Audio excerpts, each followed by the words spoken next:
This is VOA Africa.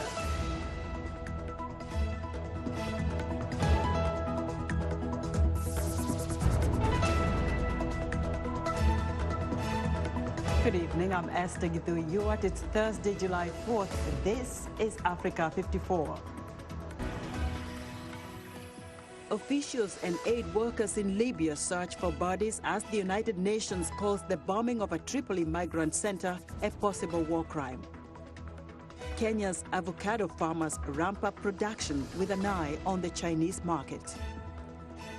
And the U.S. Capitol prepares to celebrate a controversial military-themed 4th of July.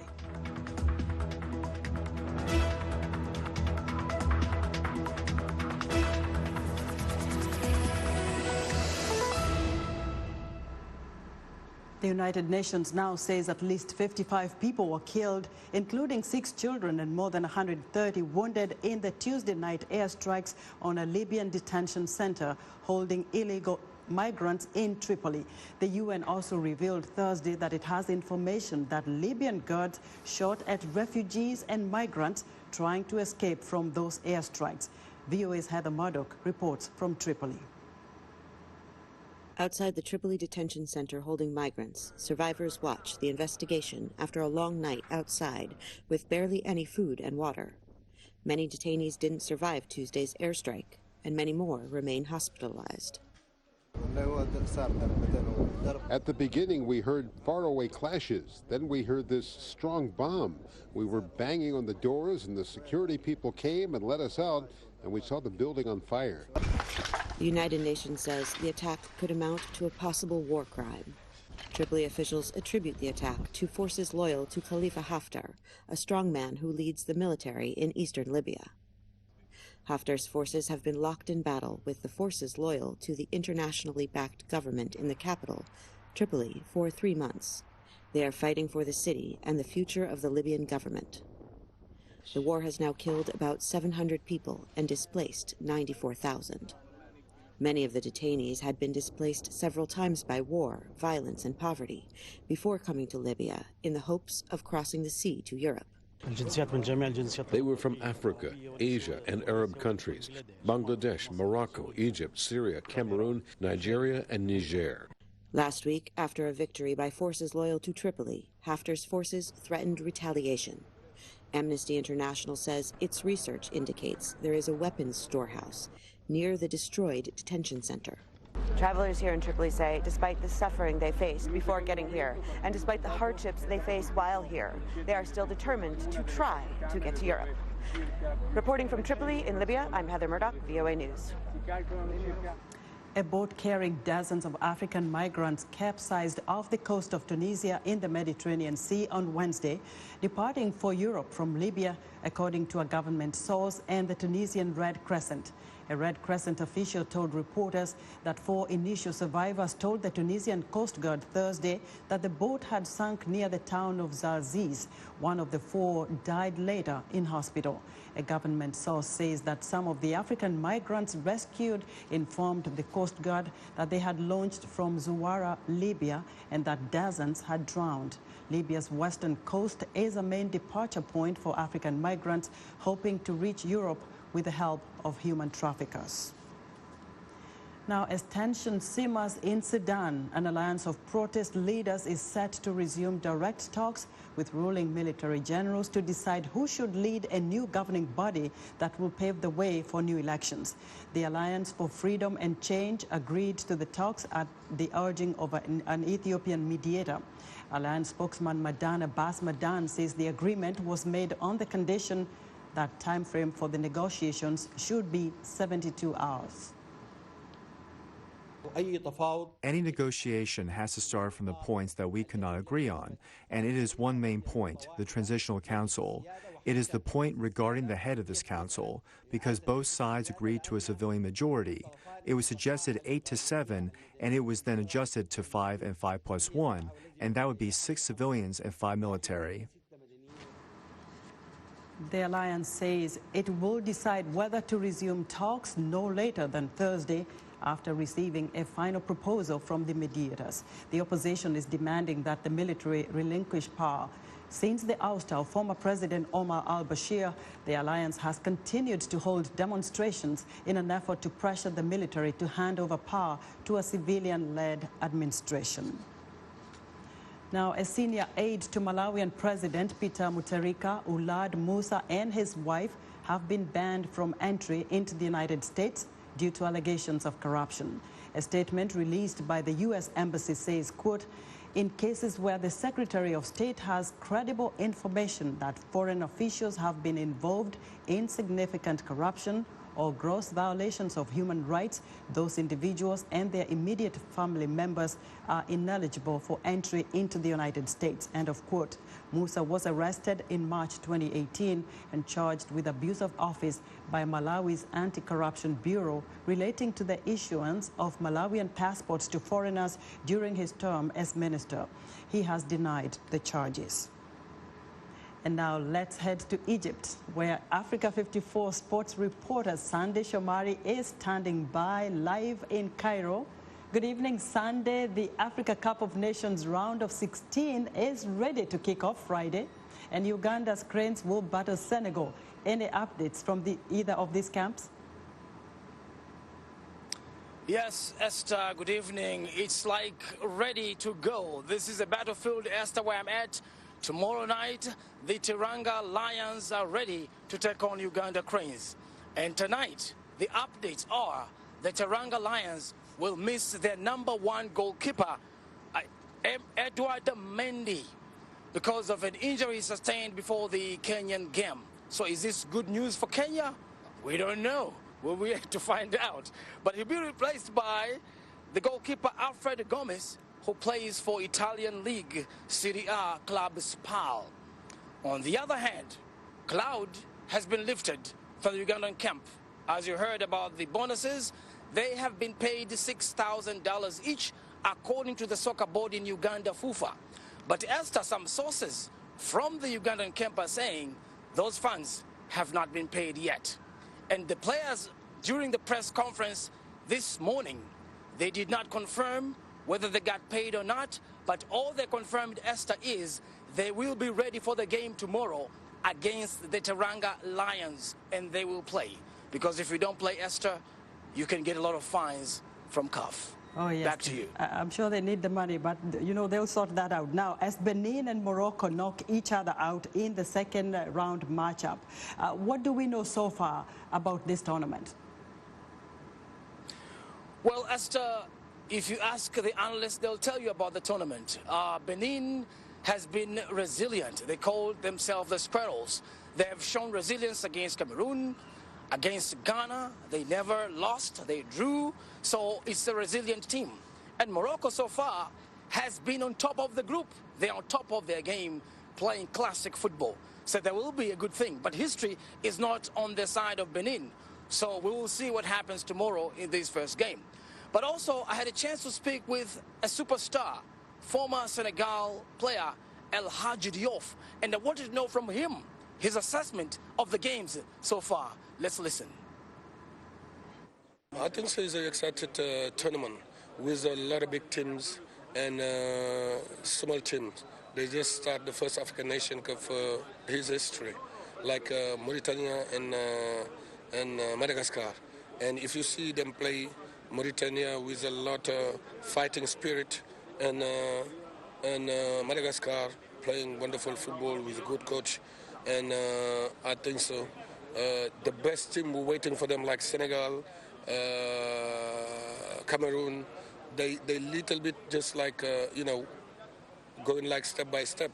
But if you see like Morocco, Algeria, they play good football, and it's going to be interested in the hand.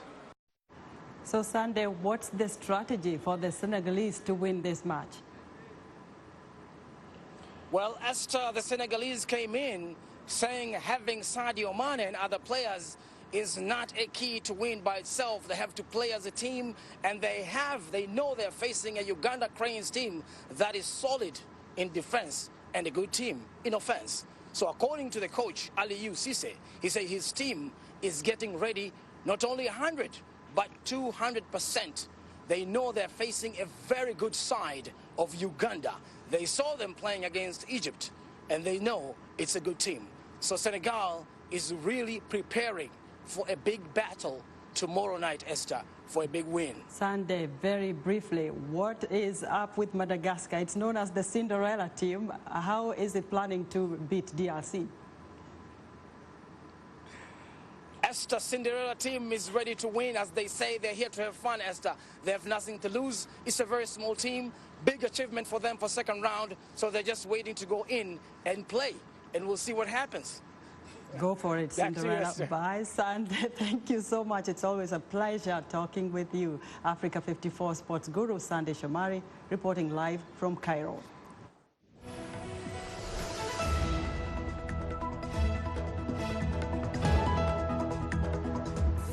Now, for decades, Kenya has exported avocados mainly to Europe and the United States. In April, the Kenyan government signed a trade agreement with China that will see its avocados exported to the Asian country. Kenyan avocado farmers plan to increase production in hopes of tapping the huge Chinese market. Although, as Rael Ombor reports from Nairobi, there's a requirement they will have to meet. Alexander Mushiri tends to the 30 avocado trees he planted 7 years ago on his farm in Kiharu, Murang'a County. In previous years, most of his avocados were sold locally. Then in April, Kenya signed a deal to export avocados to China, making Kenya the only African nation to sell the fruit to the huge Chinese consumer market. With that in mind, Mushiri says he will scale up production by planting more trees. If we plant more avocados, that means there will be a market for them. Back then, brokers would come, pick the larger fruits and leave the smaller ones on the farms with no one to sell to, hence lots of wastage. About 2 kilometers away from Mushiri's farm, Beatrice Mugure inspects her 300 avocado trees. Previously, she grew coffee on her 8-acre farm, but switched to avocados a few years ago. My avocados are about 3 years old. These are the first fruits. Potential buyers have come to my farm several times to check the avocados. They will be coming back to pick the harvest. They pick samples of the fruit. The potential buyers Mugure is talking about are private exporting companies. Kenya's Ministry of Trade says that the Chinese market will take in over 40% of Kenya's avocado crop, putting Kenya in the top rank of avocado exporters. There's one catch, says trade official Peter Munya. Usually, if you want to export something outside, there is what is called SPS, sanitary and phytosanitary standard that you have to meet, and technical teams come to assess. When they came to assess the situation of avocado, there was found to have some flies that made it very difficult for us to export raw avocado, and a stopgap decision was made to have frozen avocados and be exported. A prerequisite for exporting the deal is that farmers or traders are required to freeze the fruits to negative 30 degrees Celsius after peeling off the skin. The fruits are supposed to be chilled further to negative 18 degrees while in transit. The Ministry of Trade plans to support the Kenya National Trading Corporation to establish cold storage facilities for the small farmers. We are also looking at building capacity for Kenya National Trading Corporation to support small-scale farmers to aggregate. And that already in the budget we have some resources to support KNTC improve its warehouses and then export. VOA spoke to private exporters, and some are planning to make investments in cold storage to meet the Chinese export requirements. However, small-scale farmers worry that the stringent requirements will prevent many potential farmers from directly exporting the produce. Those farmers are relying on cooperative societies to find markets that can buy their produce fresh from the farm. Rael Ombor for VOA News, Murang'a, Kenya. We're excited to hear what you think about Africa 54. Join the discussion on Facebook. The address is Africa 54. We're also streaming our broadcast live on Facebook. Please watch and share our show with your friends. Also check out our headlines 24/7 on voaafrica.com. Still to come, why is the U.S. President Donald Trump's military-themed 4th of July celebration stirring controversy? We'll be back.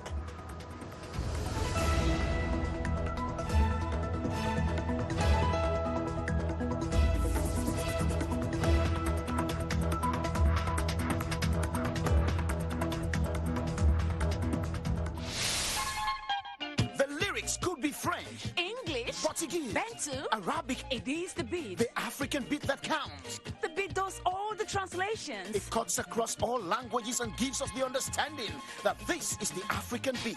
It is so distinct and adhesive. It binds us together. African Beat on the Voice of America. For more information, visit our website at www.voanews.com/AfricanBeat. I am Sheikh Sali, host and senior editor of VOA's international call-in talk show, Straight Talk Africa. Today we'll examine the tobacco industry. We pretty much touch on anything that you can think of. Politics, health issues, human rights issues, you name it, we talk about it. The issues that we discuss are pertinent to most people on the African continent.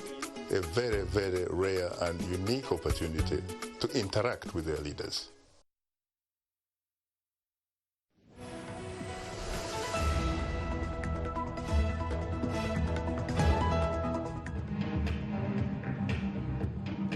I'm Clara Frank, and here's what's trending. Berlin Fashion Week. And while this runway show might look like any other, there's a difference. All the clothes are certified sustainable.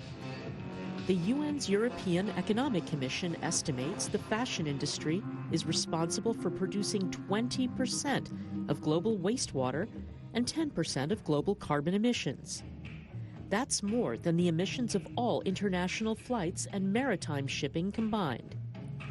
All the designers and brands at the Berlin show have to prove that their clothes are made using ecological and sustainable methods and materials.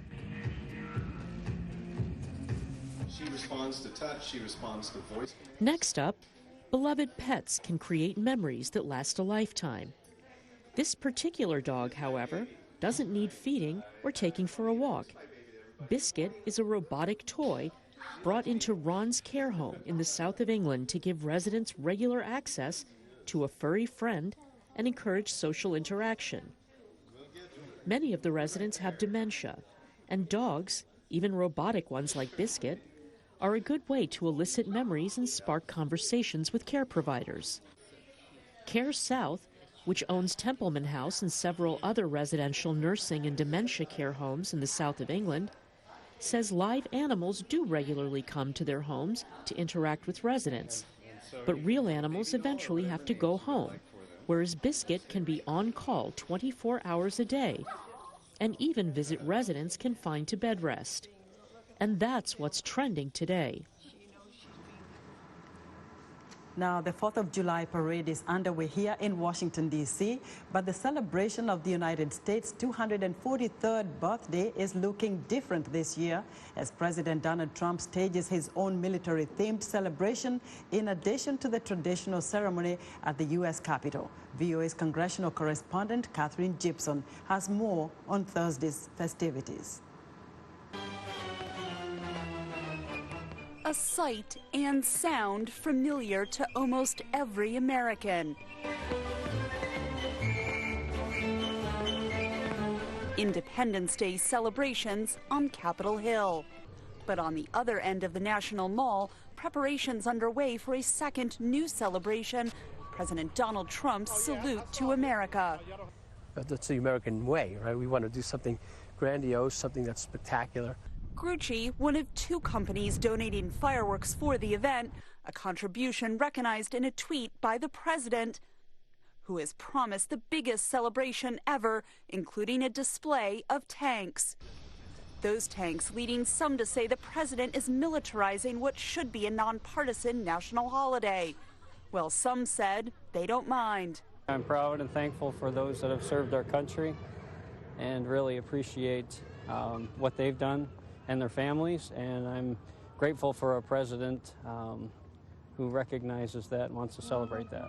But reports Trump's celebration would be paid in part by funds diverted from U.S. national parks concerned many Democratic members of Congress, who said the money should not be spent on what amounts to a political rally for the president.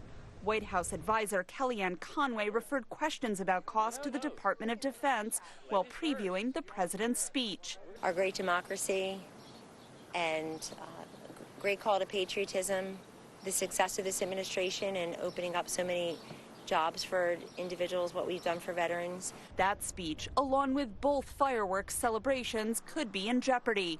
Severe thunderstorms are forecast for Washington, D.C. the evening of the holiday. Catherine Gibson, VOA News, Washington. President Donald Trump is being accused of turning the normally non-political national 4th of July festivities into an event with a political tone. Democratic Representative Eleanor Holmes Norton serves the District of Columbia and says the president has commandeered the 4th of July for festivities for his own purposes. What we're about to see is an all-day partisan political extravaganza featuring Donald Trump, paid for by the American taxpayers. That is the first time any president has commandeered the 4th of July for his own purposes. And the residents of the district, Maryland, Virginia, whose celebration this is, are not likely to take to this use of the 4th of July. Congresswoman Holmes Norton says Washington, D.C. expects the federal government to pay for any damage to roads caused by military tanks and other heavy vehicles brought to the city for President Trump's 4th of July event. Trump is marshalling tanks, bombers, and other machinery of war for this year's Independence Day celebration. The July 4th event is traditionally light on military might, and critics are accusing Trump of using America's military as a political prop. Now, many Africans in the United States celebrate the July 4th holiday in style with added flavor from the continent. And joining me today is Julie Weche, founder of Elimu Tutoring and Training Center in Baltimore, Maryland. Julie is a native of Kenya. Also with me today is Dr. Mohamed Dabi, chairman of the Sierra Leone Progressive Union USA. Welcome to you both to Africa 54. Thank you. Thank you. Doctor, good to have you here. So in case of anything, we have a medical doctor in the studio now. Let me start with you, Mohamed. How do you spice up July 4th celebration? Okay. What we do is, first we obey the tradition in the United States, the importance of 4th of July. But we do it a little different because we try to bring in the African, the Sierra Leonean tone to it. And in that way, back home, how we celebrate our independence is we do get the parades. And of course, the African tradition calls for us to come together as family and eat together. So we do that here too. And, we are not much into the tradition of fireworks that they do here back home. So what we do is we come together as a family and we prepare our African food and we invite guests from everywhere in the United States, come around, and then we sit and eat our food. Wow, great. Julie, what about you? What are you injecting from Kenya? Well, we have been invited for the last 20 years by the men in the Kenyan community. They rent the park at Gunpowder Falls Park in Baltimore, and they have invited all Kenyans and, of course, friends of Kenya to the park, and they actually slaughter goats, which is a traditional meat from Kenya, and, of course, we inject American foods, especially for our children who are used to, American foods. So we have hundreds and hundreds of Kenyans meeting on Saturday, this Saturday and every Saturday. What about today? You have some barbecue planned for today, Dr. Mohamed? Yes, well, as it is, I'm the chairman of the Sierra Leone Progressive Union, and what we usually do is, as a union, is we help with educational system in Sierra Leone. Last year we were able to donate about 1,000 chairs and desks. We've been giving scholarships, but we decided to swing a little in a different direction so that we can cover more students. So for us, the 4th of July is very important. What we do is, this is the day we have what we call a picnic. And this year we're having it in Annandale, and it's talk of the town. Sure. So we come together, make our food, the same custom, and... Julie, you are a community organizer, and you were recently honored by the county officials in Baltimore for what? What made you stand out? Well, we ran a really successful Madaraka Day event. Madaraka Day is celebrated by Kenyans as the day that 56 years ago that Kenya gained its self-rule. And we held it on June the 8th, and we brought together over 600 Kenyans to come together and watch presentations by the children and the youth of But the county officials are American. How did you get to be awarded? Do you bring in Americans as well? Do you inject the culture of America as well into these celebrations? Well, our children are born and brought up here. So we wanted the Baltimore County executives to come in and watch what the children of Baltimore County are doing in their county. So while we invited them, they then came and celebrated with us, and it was an honor to have them.